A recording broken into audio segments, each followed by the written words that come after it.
I want to first excuse myself for, actually, sorry, lost for words, tongue tied because I'm sick.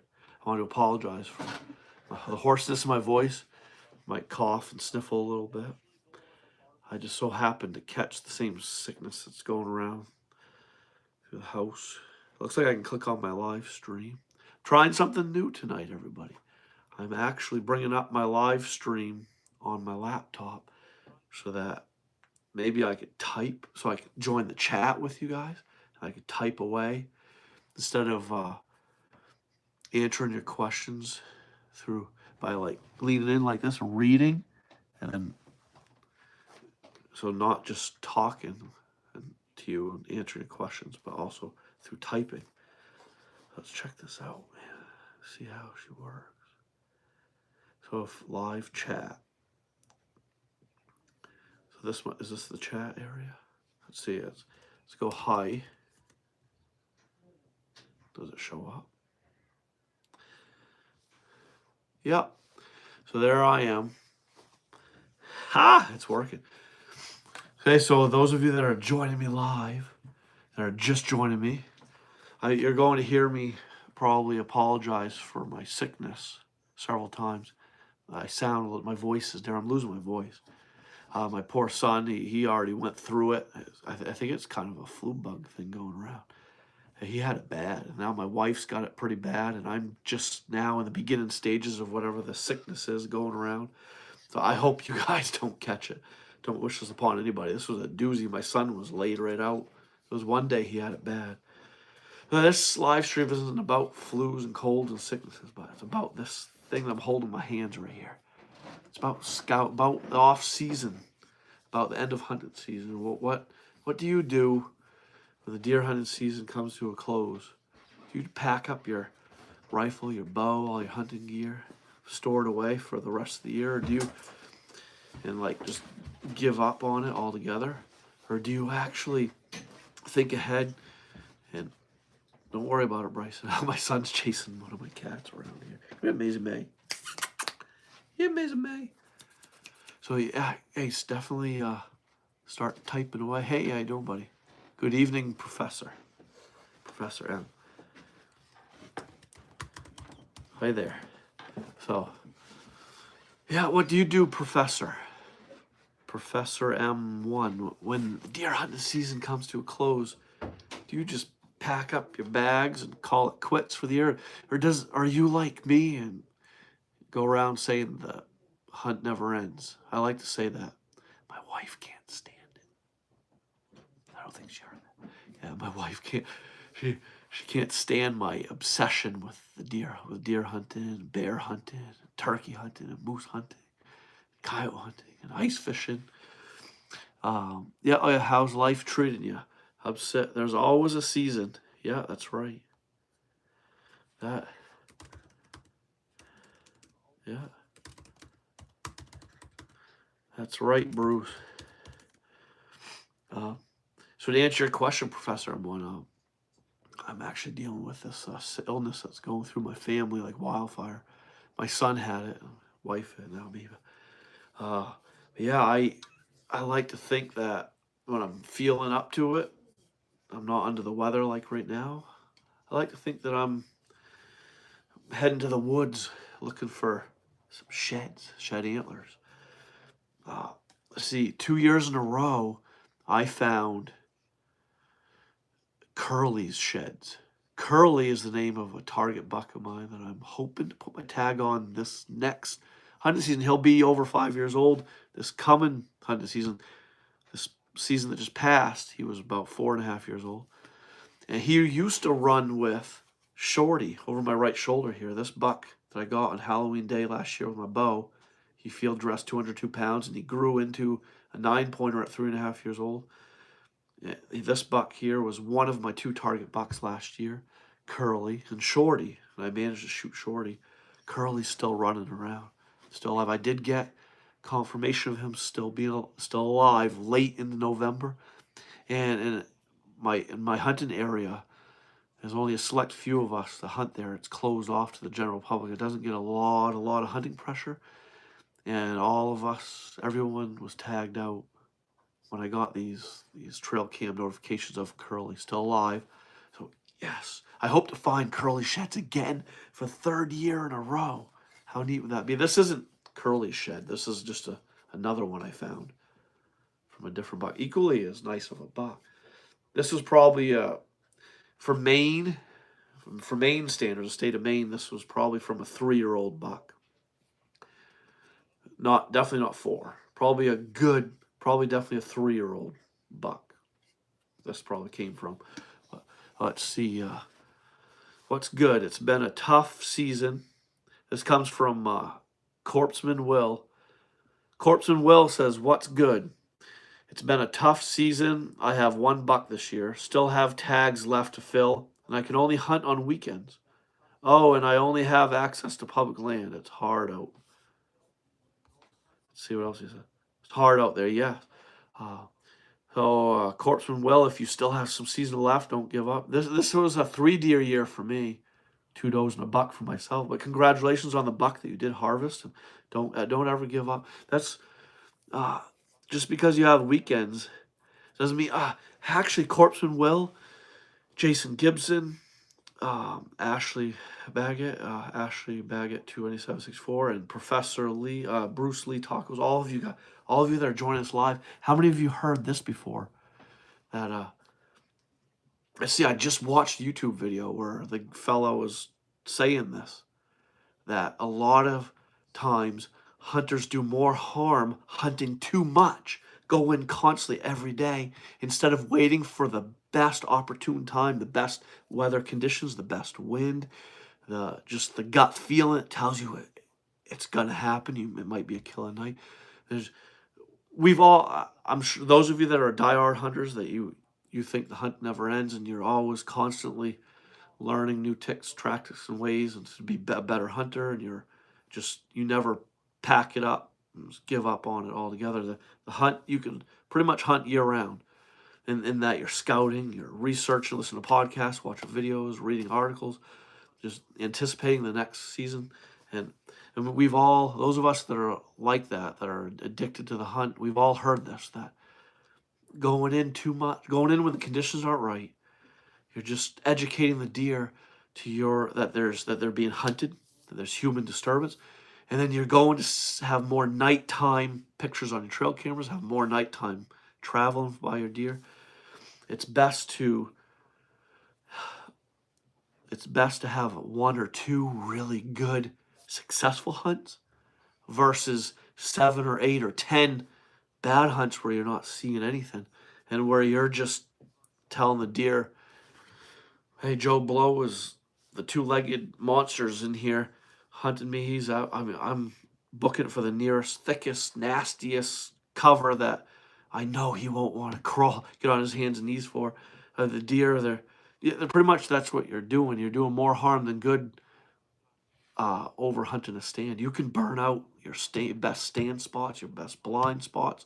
We've all heard this, and I can expound on this. This is a whole different live stream, a whole nother episode of my Spikes and Gills YouTube channel. But this was just an answer into Corpseman Will's question, or just chatting away with him. So yeah, don't ever give up. Yeah, don't give up, Corpseman Will. Yeah. It really just takes that one time when all the conditions are right.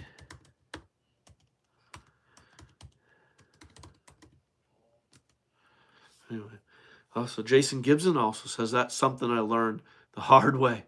Definitely hunt optimal conditions and not overpressure your area." Yeah, that's right, G.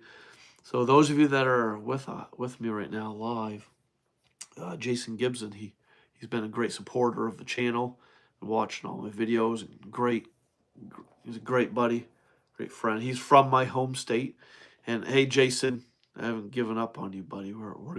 I haven't been out ice fishing yet, Jason Gibson, but I'm going to get into ice fishing stuff in a little bit in this live stream. But Jason, buddy, me and you have a date. on the ice. We're going ice fishing together. I haven't given you up on you yet, buddy. But Jason, he's been a great supporter and chatting away, helping to answer people's questions when maybe I've gone on a tangent. Because I may be missing some of your questions, some of the things that people have chatted. But Jason's been a great champ and like chiming in and chatting, answering people's questions for me while I just kept. But so, how many of you deer hunters are sad in that hunting season's over? Don't be so down and depressed. And like I mentioned at the very beginning, I want to apologize for my hoarseness and my voice changing, my sniffling. I'm coming down with the sickness that's run through my family.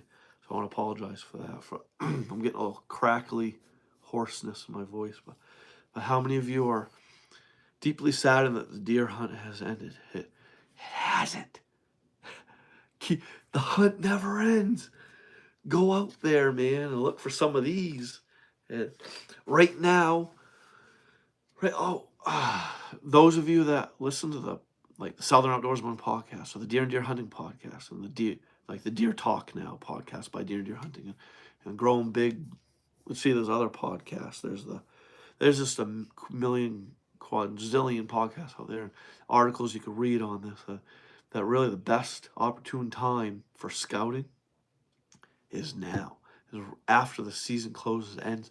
Now you can go and ransack your woods, find all those scrapes and rubs, and really start piecing the puzzle together for your next season. And all of you deer hunters should know that just because you didn't shoot your target buck this year doesn't mean that he's not alive for next year. And doesn't mean he's not going to do the same things that he did this year. Next year, you can pretty much go out there right now, find the rubs nearby bedding. You can pretty much pinpoint, right, narrow down those hot bedding areas, the thickest of nastiest of cover, like thick cover areas that deer run into to hide when the pressure's on. If you're hunting in public land, or maybe it's not, maybe you're hunting private land. It doesn't matter. Still, that it's a good idea right now to go and figure out the hottest trails, the hottest bedding areas that were used all of November, October, or find all that sign that was laid down in October, November, and piece all the puzzles together.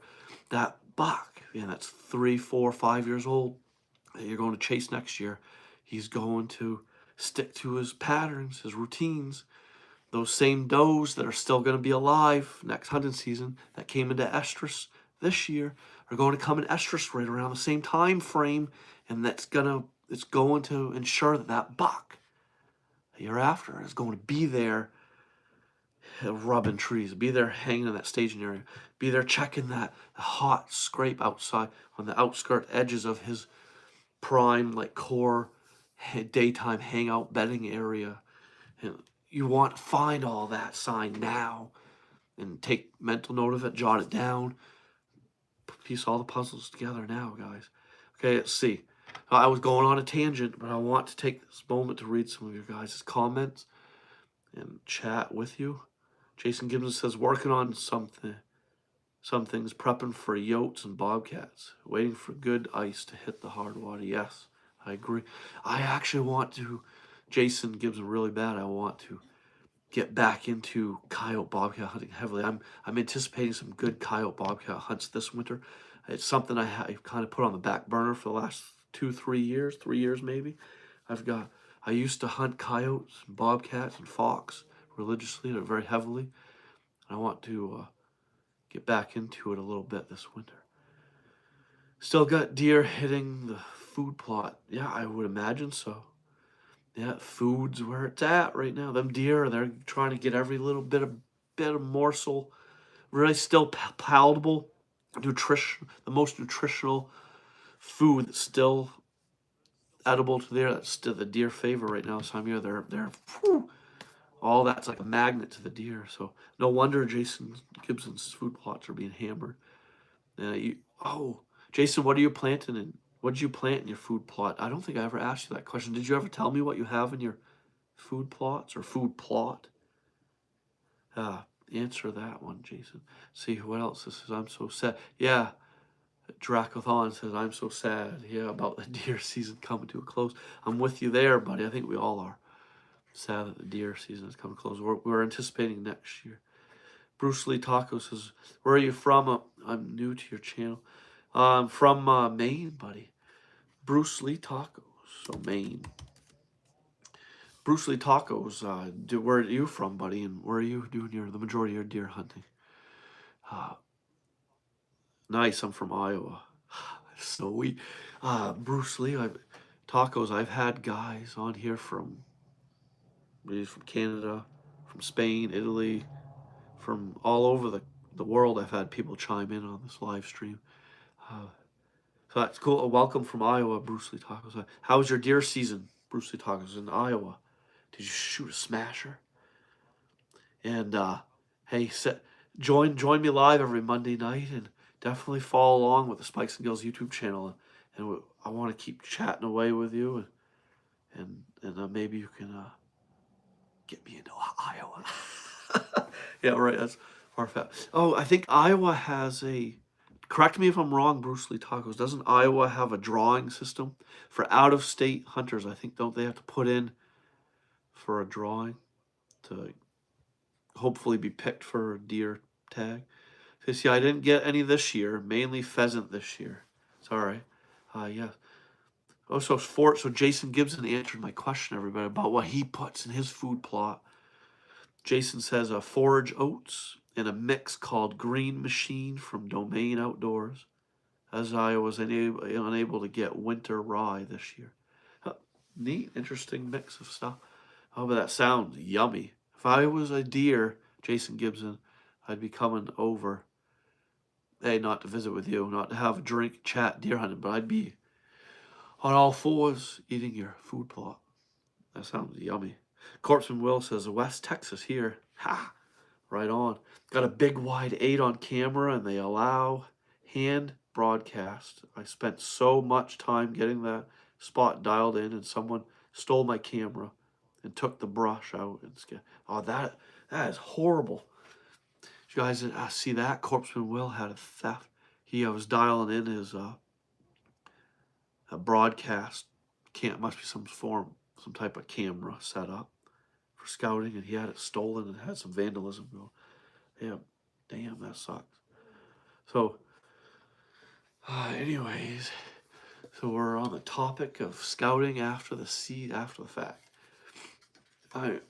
So what are some things that all of you are looking for after the deer season has come to a close, and you're hitting the woods looking for sheds, looking for all that sign laid down by those big mature bucks in your hunting area?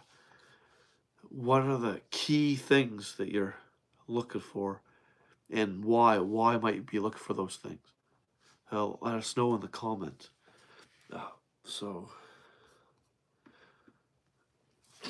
Yeah, I want to apologize for that, for the sniffling and the. This is my 3rd time now apologizing for me coming down with this sickness. Excuse me, everybody.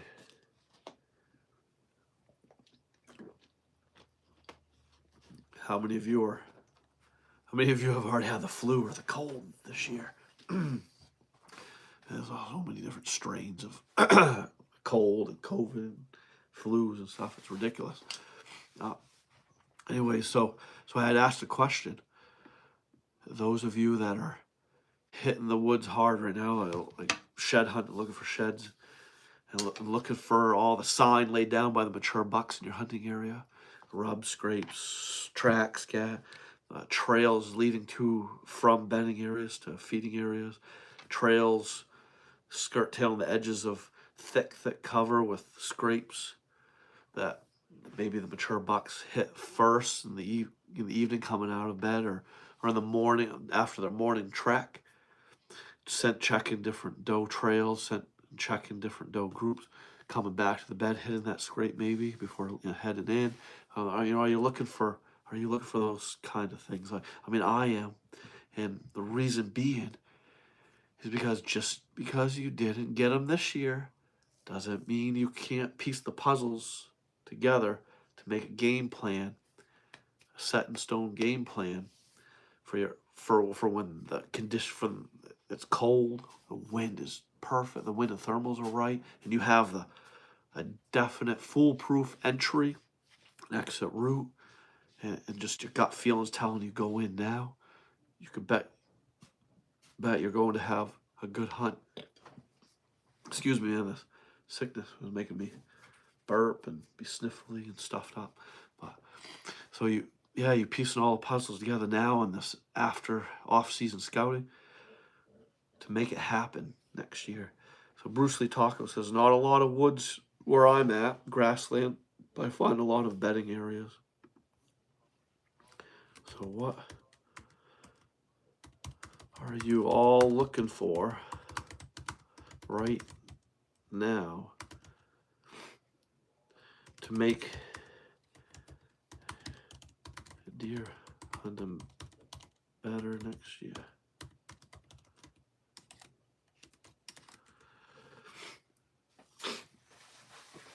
Corpsman Will said, Will uses 270 drop. So you use a 270 drop a hog. Corpsman Will, I love the 270. I used the 270 for deer hunting. I shot my first ever coyote. It wasn't this guy hanging off the wall right there. Shot my first ever coyote with a 270. I love that caliber.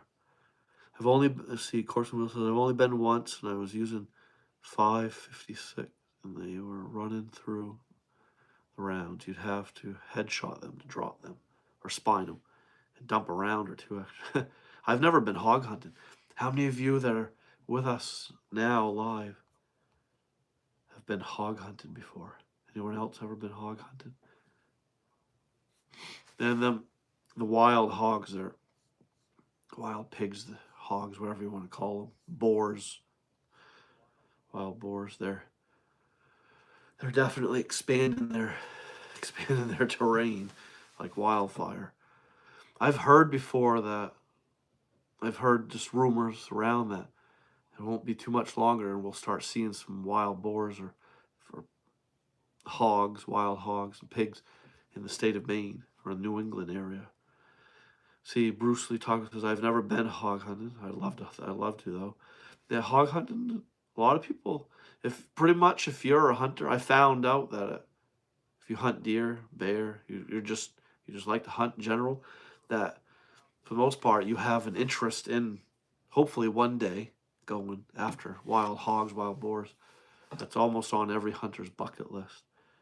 I find pretty interesting, but I guess it's heck of a lot of fun from all the videos and things we've seen, like TikToks or whatever YouTube videos and stuff on social media that we've seen. We've seen that hog hunting can be quite a lot of fun.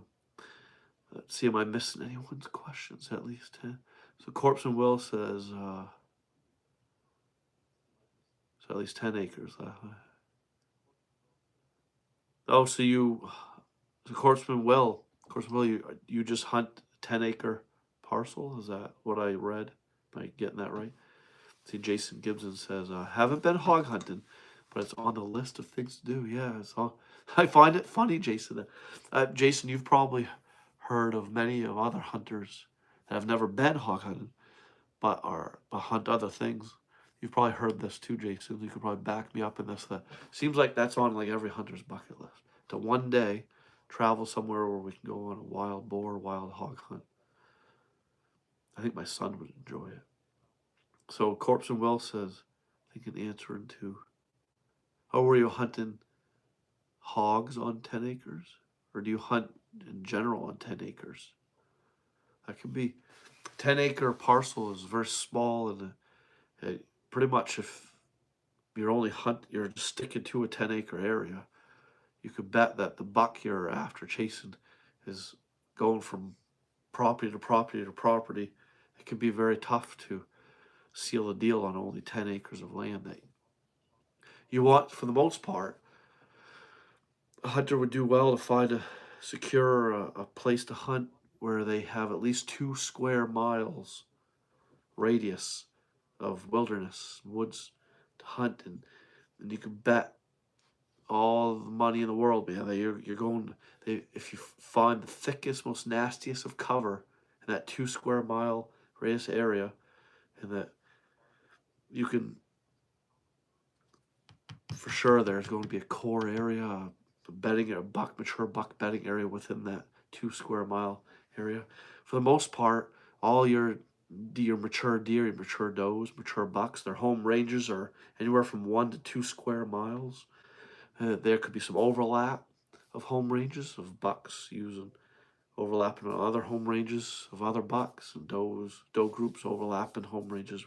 It all just depends on feed, on where they're traveling to feed. I mean, it's not uncommon for people to find dozens of deer in a feeding area, in fields and openings and clear-cut areas, and areas where they have a lot to feed and stuff. There's going to be a lot of nighttime conjuring and like gathering, places like that. And there's going to be deer from all different bordering properties, a lot of times seeking out that food source, those hot food sources. But I mean, then obviously you have your fall season when the bucks might stray a little bit outside of their home range, where they spend 50, 60+% of all their time. They might venture out a little bit for obvious reasons, checking on does that may be in estrus, but they always circle back. They always come back to their safety mecca, their home base where they feel safe. They always go back home, always return, and to that 1 to 2 square mile radius home range. I wish this for all deer hunters, that all deer hunters could have a hunting area that's not overly pressured by other hunters, and that encompasses 2+ square mile of area of swampland, hilly terrain, draws, drainages, 2 square mile radius of 3 to 5 year old cuttings, clear cuts, and old growth forests, and swamp, wetland areas. And you want to have a whole smorgasbord of different types of terrain, of different types of geographical features, and different types of edges and vegetation. You want to have a variety, a diversity of broad-leaved, woody type stem, broad-leaved herbaceous vegetation, lower herbaceous, like clover type vegetation, and so on and so forth. You've got to have just a huge variety. And this is all to hold deer, of course. So I could expound on this a lot much further and probably become tongue-tied and twisted in my ideas. But hey, please chime away, everybody. Chat, type away, share your 2 cents on this. What are you, like I asked earlier, what are you all looking for this time of year in your scouting efforts? Corpse and Will says, just got to find the right piece of property.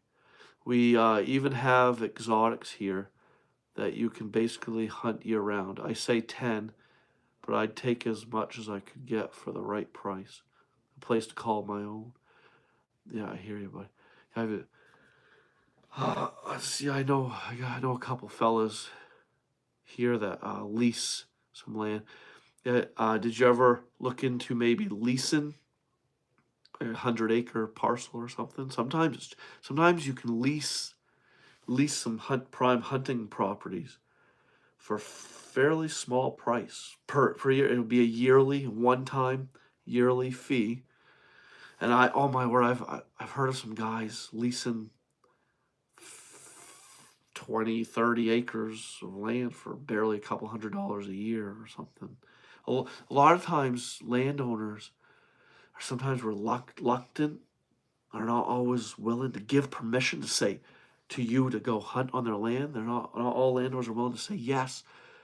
But did you ever think about maybe bringing up the possibility of leasing from them, of paying them a yearly fee, sometimes that can change the minds of the landowners, allowing you to, hey, hi, Miranda Davis. Hey, you spooked me. I thought you were my sister.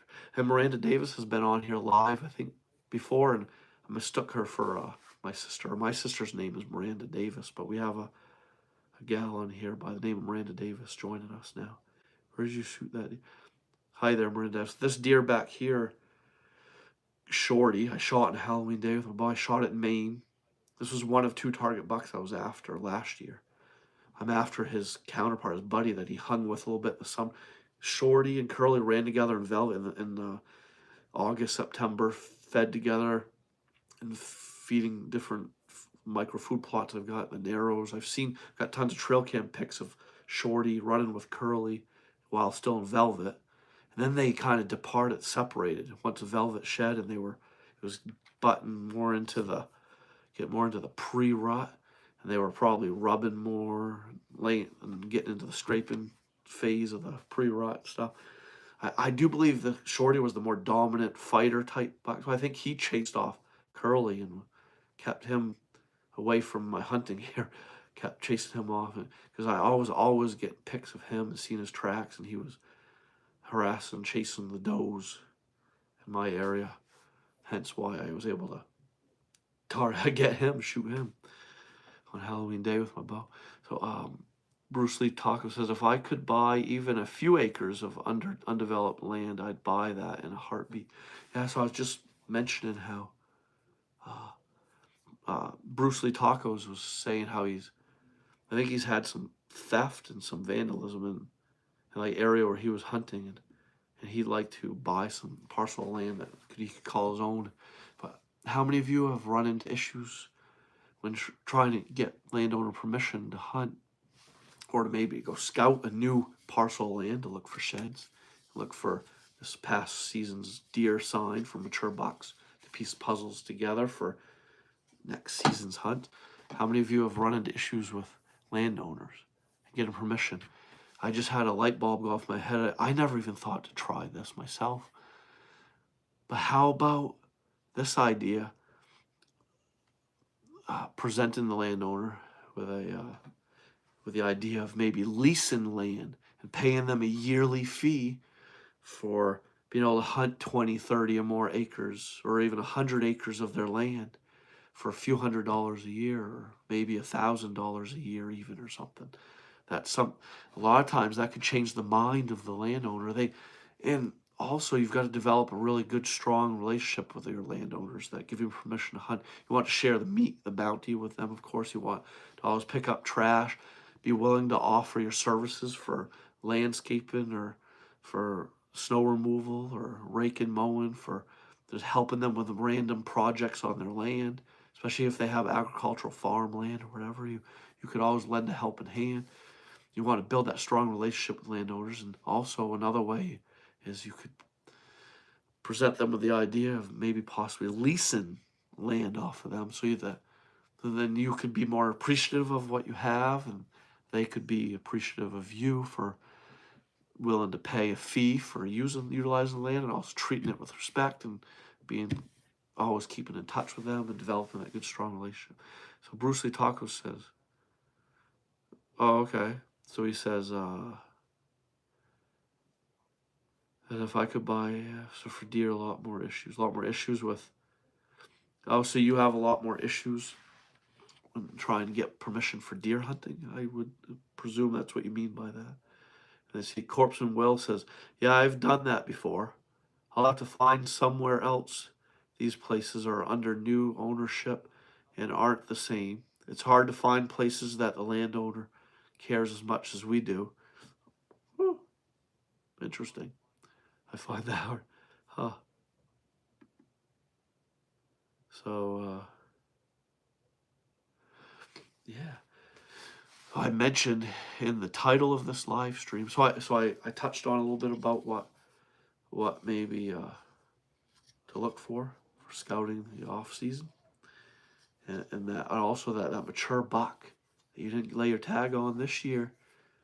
He's going to be pretty predictable if you could pinpoint where his whereabouts were now after the season. Find where he laid down all that tattletale sign. And a lot of the sign you find could let you know, indicate that maybe there were some hot does that were in estrus there, or even if you took mental note and noticing from your trail camera data, or just you being out there, hopefully you took notice of when certain does in your hunting area came in heat and estrus, and so forth. The sign you find now and just what you've acknowledged during the hunt can help piece all that together.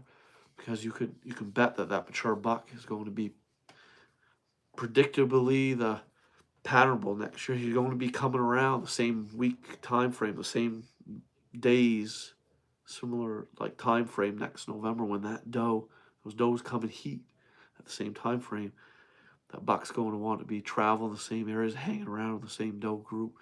He's going to want to be traveling the same trails, same routes, wanting to be hiding, bedding up, holding up in the same cover as he did this year, and so forth. So I touched on all that, but I want to transition into ice fishing. So how many of you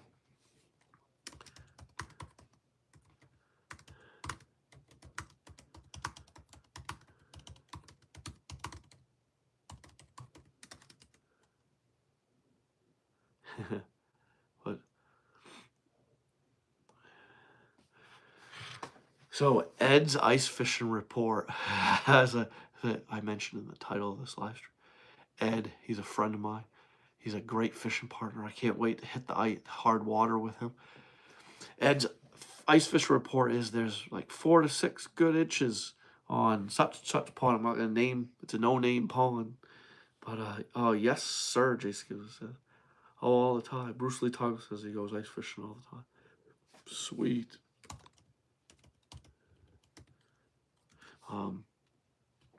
So I'm hearing from Ed's ice fishing report that he yeah, I wonder if I can bring up on here some pictures. So if I go here, theater mode, airplay, full screen. Ed, my buddy Ed caught a really nice brook trout just the other day. He was on 4 to 6 inches of ice. The first brook trout he pulled out, he said it was close to 5 pounds. Then the second brook trout he caught was probably 15 plus inches.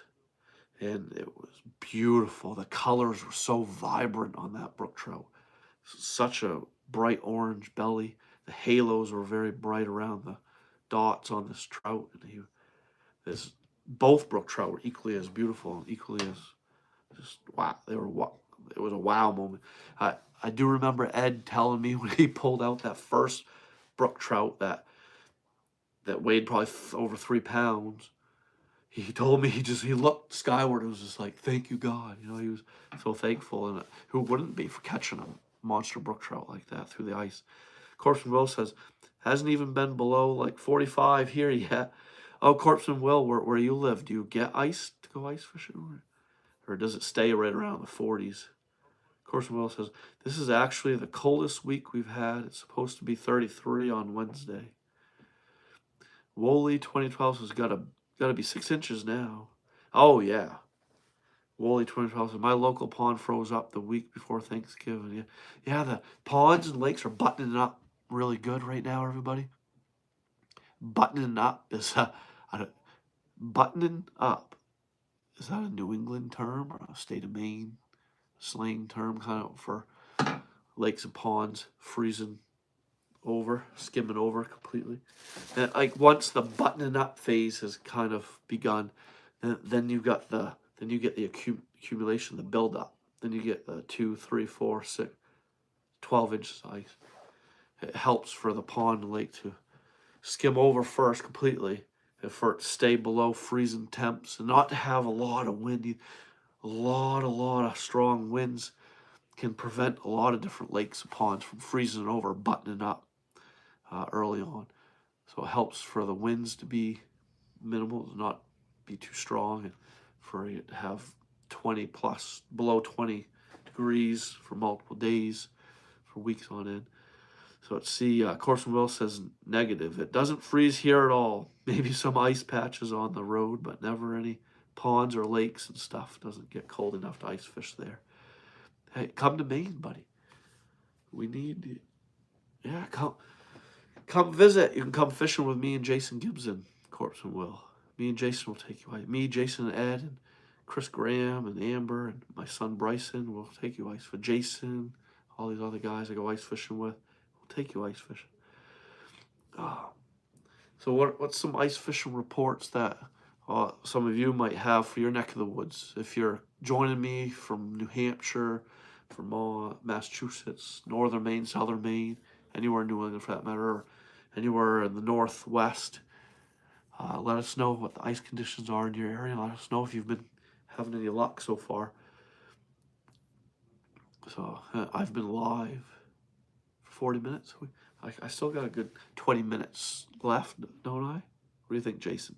Stay on here for 20 more minutes. What questions do I have for you folks? What's the...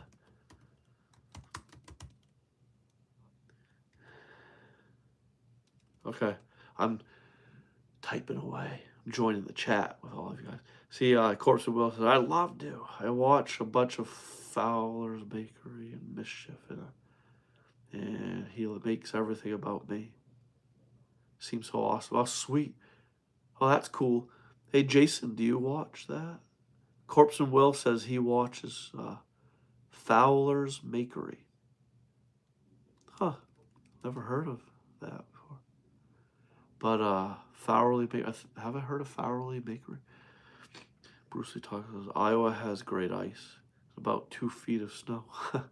Yeah, you can ice. So do you ice fish in Iowa, Bruce Lee Tacos?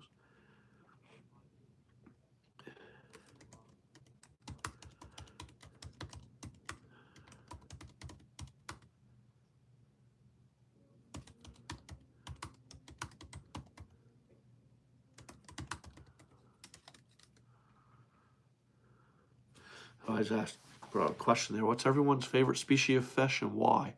Could it have to do with edibility? Could it have to do with ease of catch, or just maybe fishing? Your favorite method of fishing, whether it be using the fly rod, a spin cast rod, a bait cast rod, or whether it be ice fishing.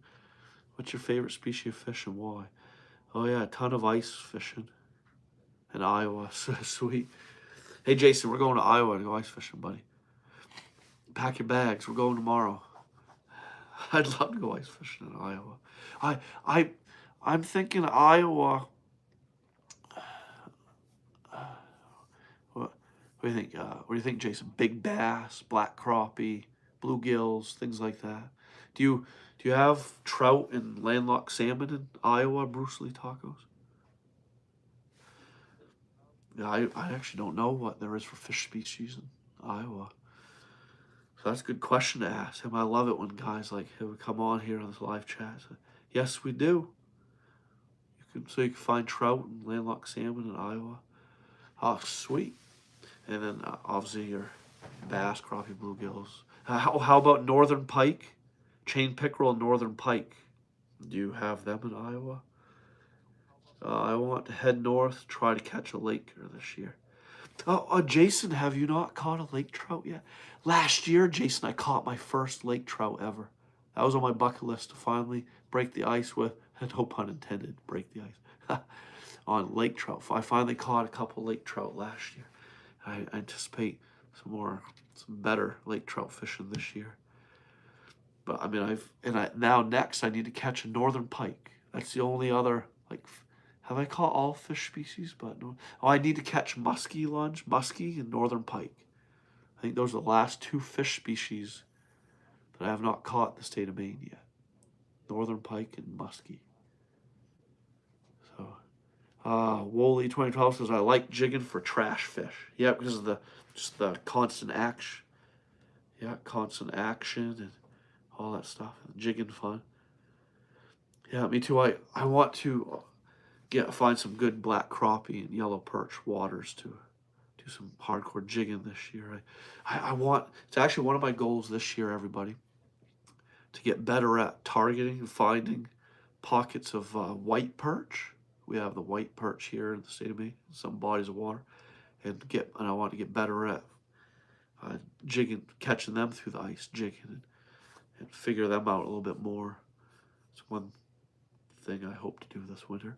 And it's also my goal this winter to finally catch my personal best brook trout and to finally catch some landlocked salmon off of a certain lake I have yet to catch a fish out of at all. There's this one lake that's not that, about a half-hour drive from me, that I've never caught a fish out of. And it's that close to me. But I only ever fish it when it's frozen during the winter, ice fishing.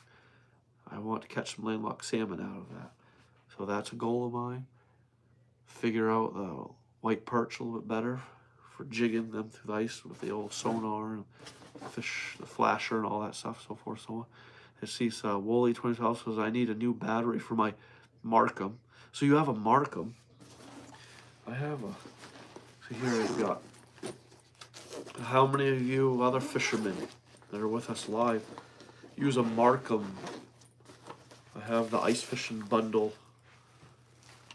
This is just the Garmin Striker 4. Sonar fishing, has traditional fish finder mode, has the flasher for jigging, and you can do your waypoints and all that. You can adjust your gain and all that. You can adjust a lot of the different settings on here. This is the chirp. It does the chirp sound for when it detects any kind of movement. So you can. This has a cone shape transducer, the ice fishing transducer that puts a cone. It's let's see, it says right here, I got the box right here. It's a 250 wide, 24-degree beam angle.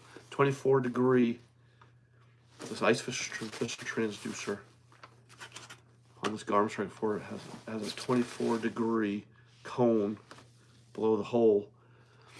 And pretty much when you set up color schemes, whatever color, whether you want a red, green, or a yellow, blue, red, or pretty much whatever color scheme you choose for your sonar, pretty much the stronger colors, the brighter, stronger colors indicate fish and things, and denser objects like rocks, or really dense objects, rocks, log, fish. That's your brighter color. And your lighter colors would be just random noise on the transducer. That might just indicate like some bottom vegetation, or maybe a little smaller, less dense, like bait fish or minnow type fish swimming by, so forth. Yeah, so I use that ice fishing. But I've heard of the Markhams. Markhams make some good stuff. Markham, let's see. Corpsman Will says, hey, it was nice hanging out with y'all. Finished my dinner and got to get back to work. Y'all be safe out there. Good luck on all your outdoor adventures. God bless. Yeah, thank you, Corpsman Will. God bless to you, buddy, and I hope to see you here back here next Monday. See, I don't have electronics, Jason says, but I've been using depth charts to try and identify spots to try for different species. Sweet. Oh, the Vexilars. Bruce Lee Tacos uses. I want to buy a Vexilar for ice fishing in the worst way. I've been researching them a little. What do you recommend, Bruce Lee Tacos? What type of Vexilar do you have?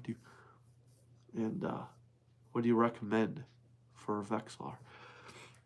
I think I need to go get my ice fishing magazine on my nightstand. I think when I go to bed, I'm going to pick that up. And there were some ads in there for newer model Vexilars. I'm going to look into them some more this year. But I'd love to have a Vexilar flasher for ice fishing. There's another there's the upgrade to this Striker 4. The next model up, a little bit bigger screen. Garmin Striker 4 has the like a live scope, a live view mode on that one. I might upgrade to that, and you can get that live view, live scope type imagery on your screen and stuff. Let's see, I have a Bruce Lee Taco says I have a FLX 28. Okay, I'll have to look into that. So if neat. So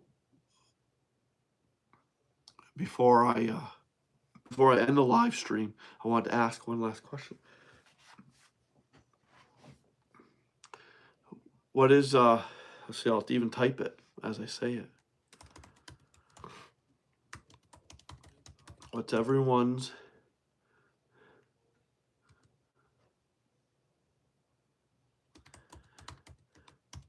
favorite fishing lure and why? What's everyone's favorite fishing lure and memory you have of that, of catching a fish with that lure? Catching fish on that lure.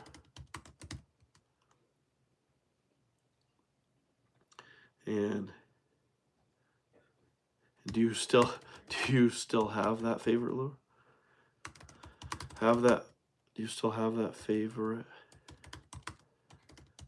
lure, or do you keep buying?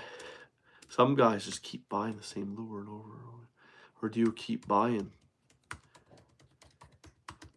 this lure? Yeah, so why I asked this question, there's a very good reason why I put these questions out there. Do you have a favorite lure? Why, and what's your favorite memory of like using that lure? Maybe you caught the biggest, most lunker. Maybe you caught a lunker fish, your personal best fish on that lure. And I've fallen trapped into that. And how many of you too? I could have expounded on this a little bit more. How many of you have fallen victim to this too? Spending hundreds of dollars every year on new fishing gadgets, new lures, different lures, filling your tackle boxes, your vests, or whatever, your fishing bags with lures. But always find yourself going back to that favorite lure. I do it time and time again. I know that all of you fishermen have found yourself doing this. And I mean, is it really a waste of money? It is to our wives or spouses, girlfriends, whatever. It is a waste of money to them. We spending all this money on fishing gadgets, hunting gadgets and stuff. But it's just who we are, right? We're die-hard hunters and fishermen. The hunting and fishing never ends for us. So, but do you think it's worth it to dump all of our extra money into this favorite lure, or having 5, 6, or a dozen different lures on hand to try for different circumstances, fishing circumstances, different conditions, and so forth, so on, different times of the year? I mean, I find it hard sometimes to make that switch to a different lure when old faithful, old trusty and true lure has worked time and time again and has always caught me fish, and multiple species of fish. So yeah, how many of you have fallen victim to that, to just sticking to that one lure? And you have those hundreds of other lures you've so-called wasted money on, possibly. It's not a waste to us diehard fishermen. We love to have different gadgets and trinkets in our tackle box or in our fishing bags or in our boats and stuff. But how many of you find it very hard to tie on a new lure, try a different lure? I mean, I think that we all like to think we try new things every year, going out ice fishing, open water fishing, and we all try different fishing tactics, different lures for a time or two, for a little bit. But if we're not, I mean, 10, 20 minutes in, an hour into using a new lure that we have never used before, not catching a single thing, not getting a bite on it makes it hard to stick with it. So we go back to old trusty, our old faithful and true lure, our favorite lure that we know we could slay the bass with, or the trout. So I'm hoping that this ice fishing season I can try some new lures. I'm gonna muster the courage, try to build up the courage to do so. So I've gotta try new things. So Jason says ice fishing favorite lure is the Swedish pimple. That's funny you say that one. Yeah, the Swedish. I find myself using the Swedish pimples. I think that is what I always have. I have a jigging rod that constantly has a Swedish pimple. And I think I have a couple. Sometimes I have two different size Swedish pimples tied to two different jigging poles. So that's one of my favorites as well, Jason. And I have this forage minnow lure that I used constantly the last couple of years. I seem to not stray from, that I seem to always go back to using time and time again if I'm not getting any bites on anything else. It's called the Forage Minnow by Northland Fishing Tackle, the Forage Minnow. I've caught trout on it and perch and bass with it.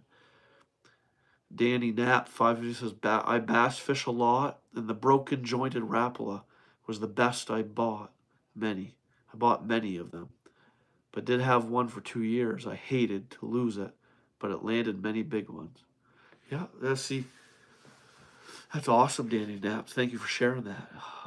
And thank you, Jason, for sharing. Thank you, everybody, for sharing tonight, for chatting, joining the chat. Yeah, we all, I think all of us fishermen, we have our favorite trusty go-to lures. We like to stock up on them year after year in case we lose one, break one, whatever. We always want to go back to the old faithful, true, old trusty and true lure when nothing else is working, everything else fails. So I think I've been live long enough. I'm actually surprised I didn't drip snot all over my mouth. I'm fighting, battling. My immune system's fighting hard this sickness that my wife and son have gotten. I think the flu is going through my household. I hope all of you can avoid the flu this year. I wish you all the best of luck out there this ice fishing season, and if you're going out shed hunting and doing your off-season scouting to scout for your next deer season ahead. I wish you all the best of luck. I hope you find lots of sheds. I hope you find what you're looking for so you can piece the puzzles together for your next trophy deer hunt next season. And be safe on the hard water this year, everybody. Definitely check your conditions. It's helpful to go and scout ponds and lakes like right now and like early on. And it's helpful to go to your favorite fishing holes, fishing areas, and kind of study the ponds and lakes, see what parts of that lake and pond start freezing over first. So you can bet that those areas of the ponds and lakes will have the thickest, safest ice early on before the whole pond kind of buttons up solid before you get the safe enough ice other areas. So just be safe out there. Be aware of spring holes, water. Stay away from any sketchy looking spots on the ice. I want all of you to be safe and to be back here next Monday night at 8:30 p.m. for another live stream by Spikes and Gills. And if you're still here, if you're still listening to me gabber, if you haven't gone anywhere, definitely check out the shopping icon below all of my YouTube videos. To click on the shopping icon to browse the Spikes and Gills merch. And in the description below all of my YouTube videos, I have the PayPal links that you can click on to order any one of or both of my 2 books. I'm working on a third book that's different than any one of these, but also I want to work on a 4th, which would be volume 2 of Wild Maine Outdoors Hunting Tactics, Tricks, and Secrets, because this book is on deer hunting, black bear hunting, coyote hunting, fox hunting, and bobcat hunting. It's like a great coffee table book with a lot of photos. I've did interviews with state of Maine biologists and interviews with other Maine hunters and hunters that have come to the state of Maine from afar to hunt.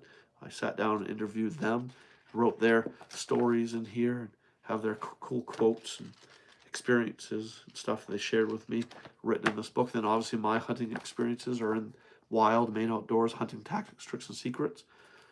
Then I want to do a volume 2 that's on deer hunting, bear hunting, moose hunting, and turkey hunting. This one's on deer hunting, black bear hunting, coyote, bobcat fox hunting. That's a picture of me with a red fox in the back. And so that's that book. And then there's The Sit Spot, Discover in the Forest Near You.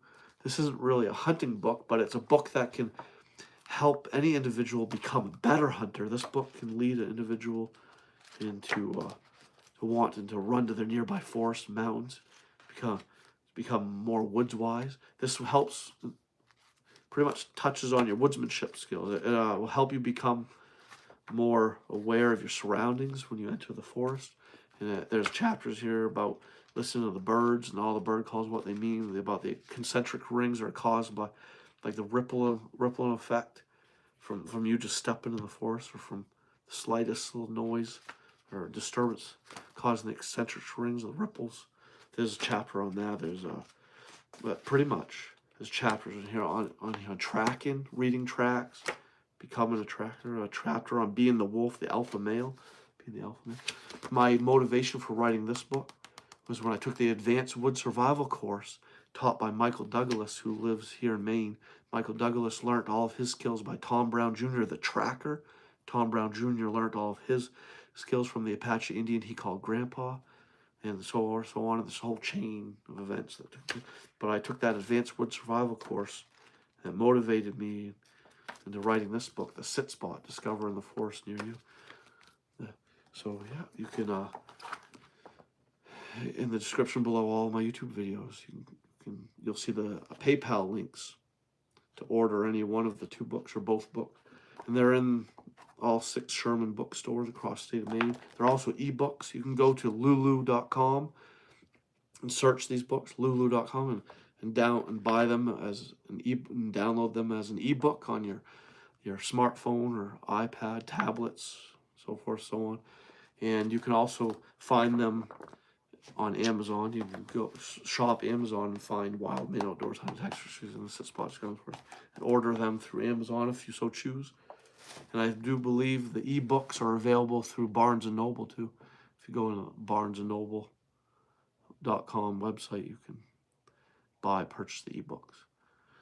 Anyway, so yeah, I hope all of you have a wonderful time out there scouting this off season and ice fishing. Be safe out there. Hope to see all of you back here next Monday night live on my Spikes and Gills YouTube channel. I go live every Monday nights at 8:30 p.m. now. It was 9 to 10, but I want to start a half hour earlier. I'm going to be starting at 8:30 every Monday night now. Go until almost 10 p.m. And we're going to be talking deer hunting, bear hunting, moose hunting, turkey hunting, ice fishing, open water fishing, fly fishing, bow hunting, rifle hunting. Doesn't matter. We could be talking about anything. Whatever you want to talk about. Yeah, happy hunting and tight lines. Same to you, Jason. So good night, everybody. I hope to see you back here next Monday night. I go live every Monday. So see you then, everybody. Happy hunting, happy fishing. Be safe.